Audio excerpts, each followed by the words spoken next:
सभी को नमस्कार। जैसा कि हम सब जानते हैं कि भारत भूमि पुण्य भूमि भारत कहलाती है, क्योंकि भारत के कोने-कोने में असंख्य वीरों ने समय-समय पर जन्म लिया है और देश की रक्षार्थ अपने प्राणों का उत्सर्ग किया है। ऐसे ही वीरों में एक वीर हैं, जाहर वीर गोगा पीर। उनको गोगा पीर भी कहते हैं, जाहर वीर भी कहते हैं। इन सभी प्रश्नों पर आज हम चर्चा करेंगे अपने विशेष मेहमान के द्वारा। आज के हमारे विशेष अतिथि हैं इस विषय पर श्रीमान राजेश कुमार जी, जो हमारे बीच में उपलब्ध हैं। आप सचिव हैं, योद्धा स्मारक समिति के, इतिहास के विद्यार्थी हैं, पत्रकारिता में स्नातकोत्तर हैं, पानीपत आपका केंद्र है और सामाजिक और राष्ट्रीय विचारक हैं। अनेक सामाजिक विषयों पर समय समय पर आपका मार्गदर्शन अनेक स्तरों पर प्राप्त होता है। भाई साहब, आपका प्रेरणा मीडिया की ओर से मैं स्वागत करता हूं अपने इस प्रेरणा मीडिया चैनल पर। आपका बहुत बहुत स्वागत है। मैं प्रेरणा चैनल और उसके दर्शकों को नमस्कार करता हूं और धन्यवाद भी देता हूं कि आपने मुझे बातचीत के लिए बुलाया। भाई साहब, जैसा कि मैंने पहले नाम लिया कि हमारे देश के एक बहुत बड़े महापुरुष हुए हैं, जो एक वीर योद्धा भी रहे हैं, संत भी रहे हैं, एक राजा भी रहे हैं। और उनके बारे में वैसे तो लोक देवता के रूप में वो सभी जगह भारत में पूजे जाते हैं, उनका बड़ा आदर सम्मान है। परंतु जनमानस में उनके जीवन से जुड़ी हुई बहुत सी बातें जिनके बारे में जनमानस नहीं जानता है। तो ऐसे ही कुछ प्रश्नों पर आपके विचार जानना चाहेंगे।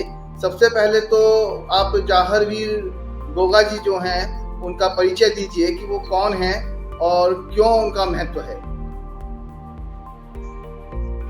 जाहर वीर गोगा के नाम से जिनको हम याद करते हैं, पूजते हैं, आपने बिल्कुल ठीक कहा है कि समाज में देश का एक बड़ा हिस्सा उनको लोक देवता के रूप में जानता है, उनकी पूजा करता है। गोगा जी का जन्म राजस्थान का ददरेवा नाम का स्थान है, वहां पर आपका जन्म हुआ। पिताजी जेवर सिंह वहां एक अपने उस सारे क्षेत्र के राजा थे। माता बाछल जो है और के गर्भ से आपका जन्म हुआ। बहुत लंबा समय माता बाछल को पुत्र या संतान उत्पत्ति नहीं हुई, तो वहां पर गुरु गोरखनाथ ये आए हुए थे।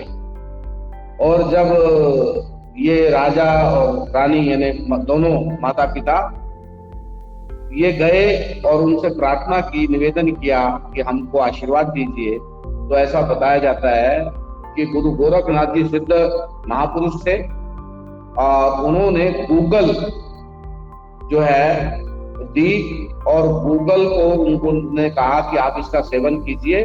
और माता बाछल ने और गूगल का सेवन किया और उसके कारण से इनका नाम गूगल से ही गोगा जी महाराज पड़ा। दूसरा, ये गो भक्त थे, बहुत बड़े गो भक्त थे। गोरक्षा के लिए इन्होंने अपने ही सगे मौसी चाचा के लड़के अर्जन और सर्जन और उनसे युद्ध किया, उनकी हत्या कर, यानी इतने बड़े गो भक्त ये गोगा जी महाराज हुए।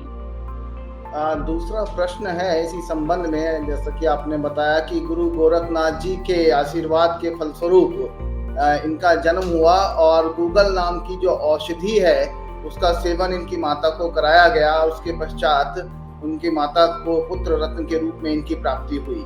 आपने बताया कि ये गौ रक्षक भी थे और जिसके कारण से अर्जन और सर्जन नाम के अपने ही मौसेरे भाइयों का इन्होंने वध कर दिया था। मुझे ये बताइए कि क्या गुरु गोरखनाथ जी से इनका भी संपर्क रहा बाद में?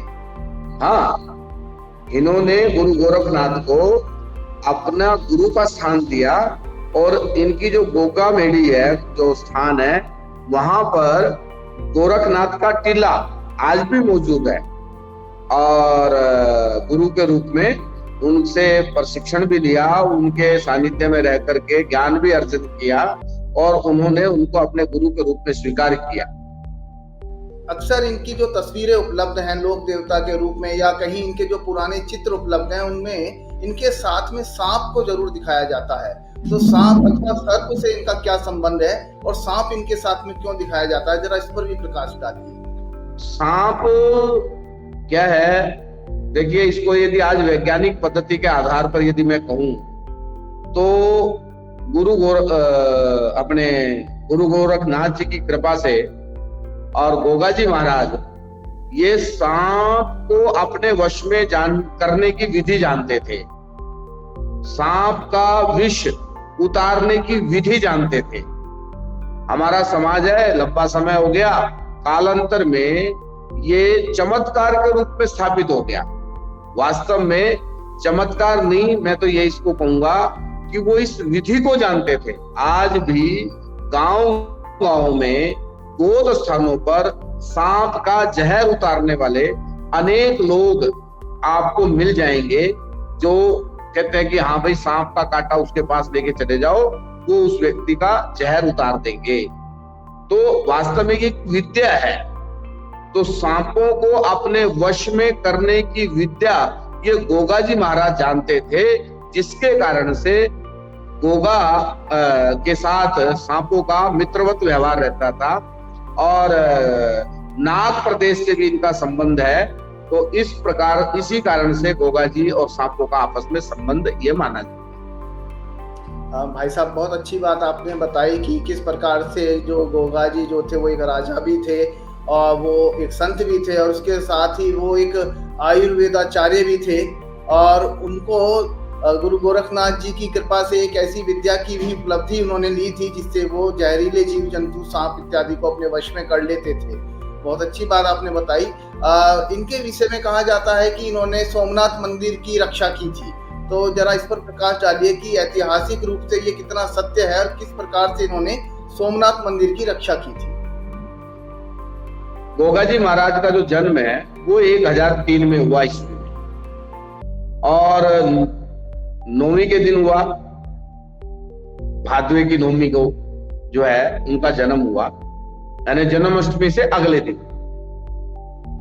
और गजनवी सोमनाथ पर एक बार नहीं 3 बार आक्रमण करने आया और जिस रास्ते से गुजरता था वहां पर इन्होंने अपनी छावनी बनाई हुई थी, यानी वहां से गुजरे बिना सोमनाथ वो जा ही नहीं सकता था और उसने हर बार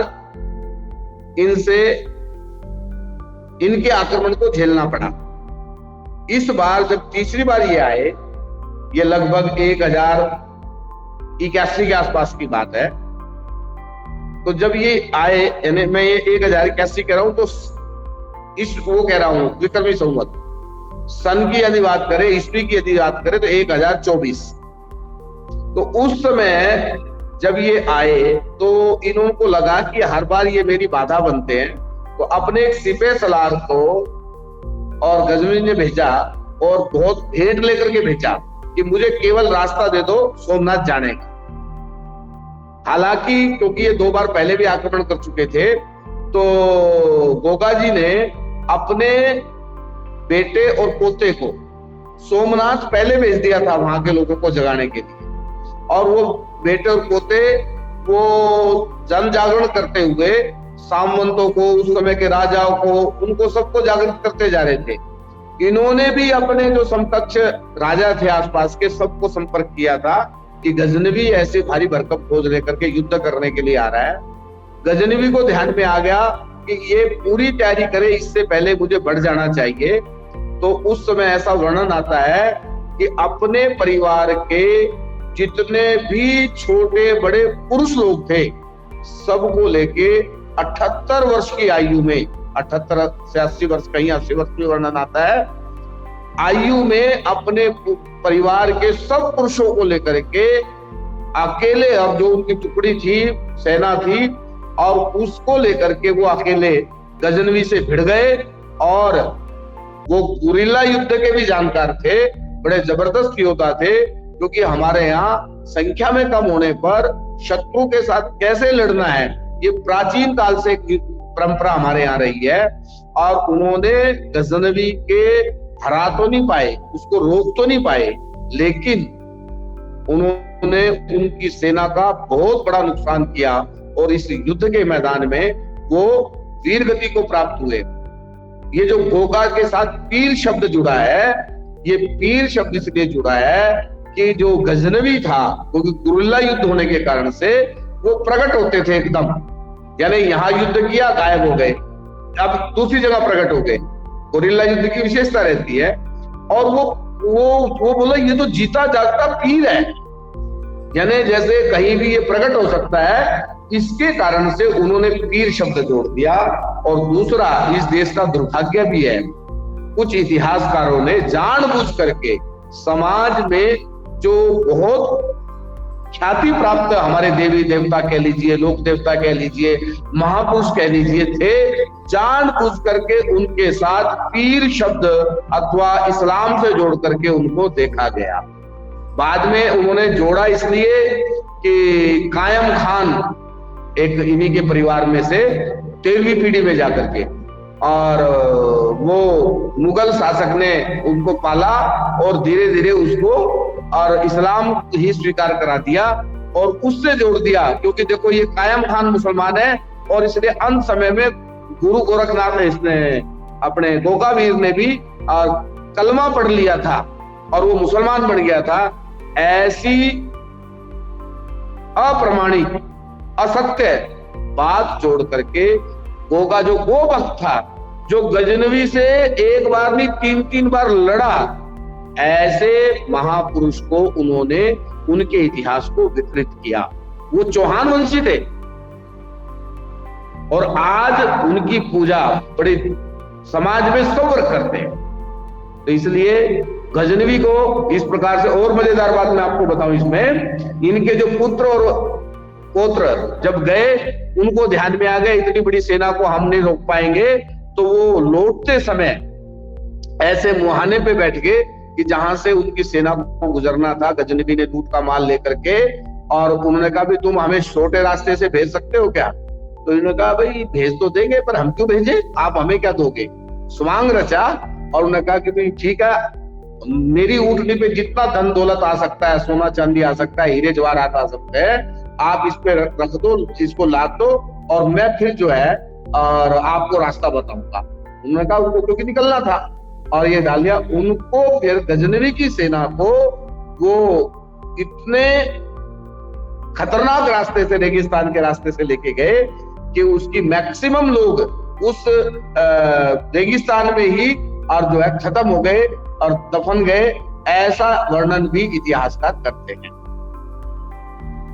आपने बहुत अच्छी प्रकार से इनके इतिहास के विषय में जानकारी दी। विशेष रूप से ये जानकारी तो बहुत से लोगों को नहीं है कि इनको पीर क्यों कहा जाता है। तो आपने बताया कि हमारे महापुरुषों के विरुद्ध एक प्रकार का षड्यंत्र रचा गया और बहुत सारे स्वार्थी इतिहासकारों ने हमारे इतिहास को विकृत किया और एक सोची समझी रणनीति के चलते हमारे महापुरुषों को इस प्रकार से विकृत करने का काम चला।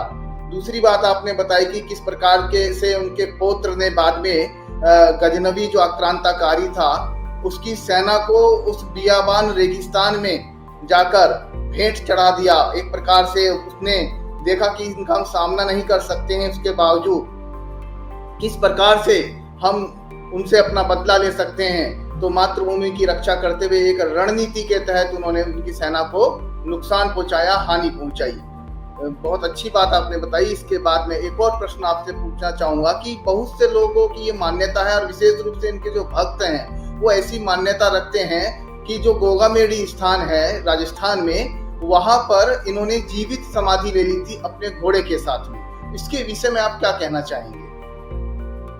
देखिए, जीवित समाधि लेना यानी इसको हम वैज्ञानिक तरीके से ये भी मान सकते हैं कि वो सारा रेगिस्तान है और रेगिस्तान में जब रेगिस्तान में आंधियां आती हैं तो टीले के टीले हिलते हैं और जब वो टीले हिलते हैं तो फिर अच्छे अच्छे लोग ध्वस्त हो जाते हैं उस रेतीले उसमें, और वो तूफान जब आता है तो जीवित व्यक्ति उसके अंदर समा जाता है।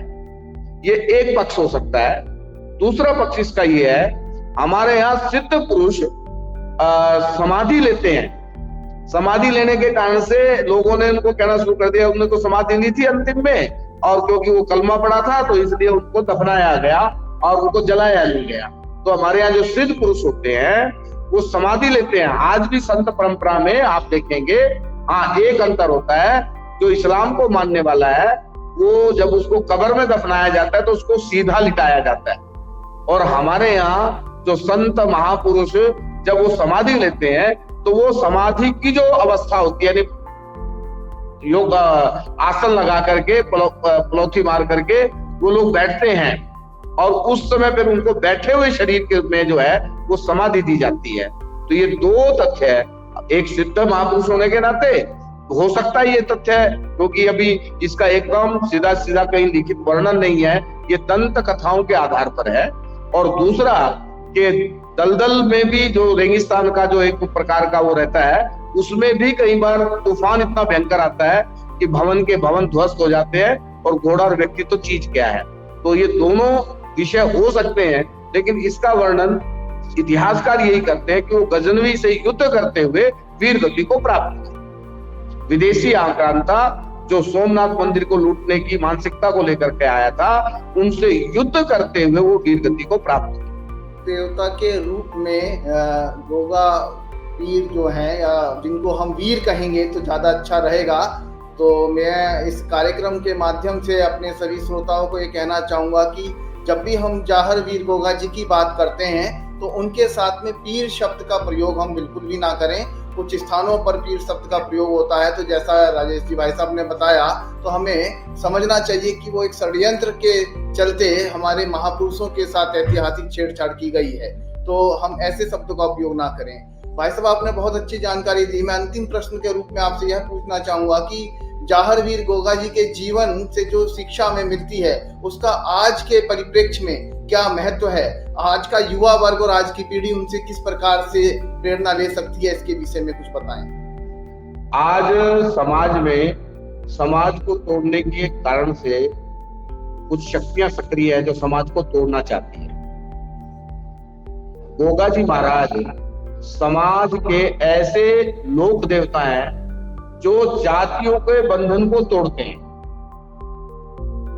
यानी मैं गांव का रहने वाला हूं, मेरे गांव में गोगा मेढ़ी है जहां पर पूजा होती है। मैं देखता हूं किसी भी जाति का व्यक्ति, छोटा बड़ा ऊंचा नीचा सब भेद समाप्त करके अनुसूचित जाति वर्ग के लोग भी पंक्ति में उसी प्रकार से खड़े होते हैं जैसे अन्य जाति के लोग खड़े होते हैं। वो प्रसाद लेकर के आते हैं, प्रसाद चढ़ता है, वो प्रसाद सब प्रसाद में शामिल होता है और वही प्रसाद सब वर्ग सब जाति के लोगों को दिया जाता है। एक बार भी व्यक्ति के मन में ये भाव नहीं आता कि मेरे से अगला ये अनुसूचित जाति का व्यक्ति है, इसने जो प्रसाद चढ़ाया है मैं इसके घर का प्रसाद नहीं खाऊंगा। तो जाहर वीर गोगा को जहां हम गोरक्षक के रूप में, जहां हम उनको धर्म रक्षक के रूप में, जहां हम उनको विदेशी आक्रांता से लड़ते हुए वीर गति को प्राप्त हुए इस रूप में याद करते हैं, वहीं समरसता के बहुत बड़े प्रतीक ये गोगा जी महाराज है, जहां पर आकर के बिना कहे समाज का प्रत्येक वर्ग, मैं आपको हैरानगी, मैं हरियाणा के अंदर विमुक्त घुमंतु जनजातियों के बीच में भी काम करता हूं। अनेक विमुक्त घुमंतु जनजाति के लोग गोगा जी महाराज को वैसे ही पूजते हैं जैसे अन्य समाज के लोग पूजते हैं।